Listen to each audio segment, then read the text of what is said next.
I was planning on doing something else this week, but I'll be honest, I have a major case of writer's block and laziness.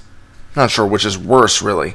But I really wanted to get a review done this week, so I decided to play a simpler game in regards to creating the review only, because this week's game is far from easy. It's Battletoads Double Dragon. Again, I'm sure you already know that before this video even started. If not, do you just click random videos? Strange. If you play the classic original game, Battletoads that is, then Battletoads Double Dragon won't be too much of a difference for you.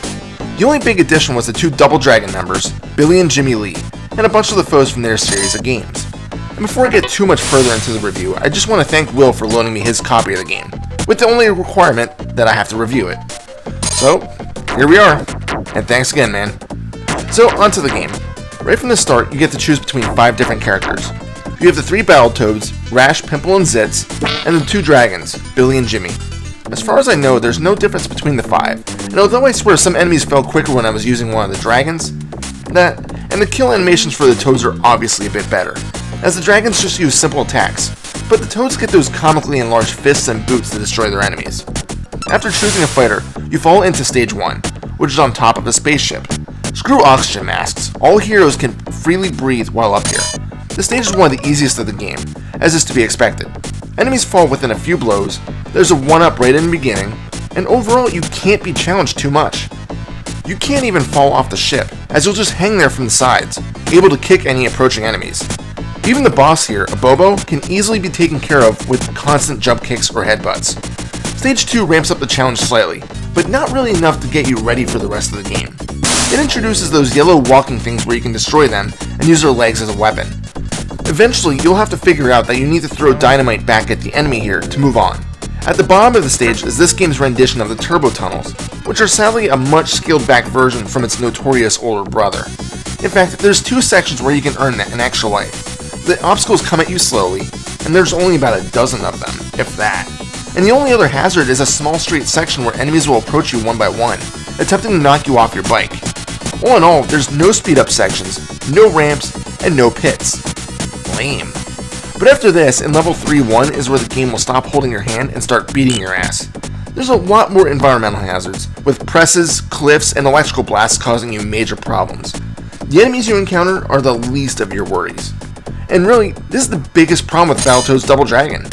The challenge level just feels unfair. I enjoy a brutal game from time to time, but it needs to be a fair sort of challenge. BDD is not fair. There's hardly any recovery time, if any. There were some bosses, and even regular enemies, that would juggle me around, and even though you have 6 bars on your life meter, many enemies take out a chunk of 2 or more with each attack. Let's take the level 3 boss, Roper. If he smacks you, he's probably going to start firing, and as soon as you're in the air, you can't recover. I mean, your life is gone. Most bosses need to be disposed of by using running attacks, as trying to use standard punches will just result in quick frustration. There's one thing that the developers decide to give you in order to at least enjoy the game though. A cheat menu. There's 2 cheats that I've found, both of which give you a level select and either 5 or 10 lives, depending on the cheat you input on the character selection screen. Of course, you're given some of the worst music ever on this screen, and I'm thinking this is on purpose to punish you for cheating. But let me elaborate. I used up all 3 continues, with 10 plus lives in each, and still needed to use the level select to get to the final boss to finish the game. And don't think that you get off scot-free finishing the game by using level select. The Dark Queen taunts you after defeat, saying it wasn't a fair fight. She's one to talk, being that she'll just juggle you in the air with fiery attacks, just like every other frickin' battle. At least in this one, random power-ups are dropped for you.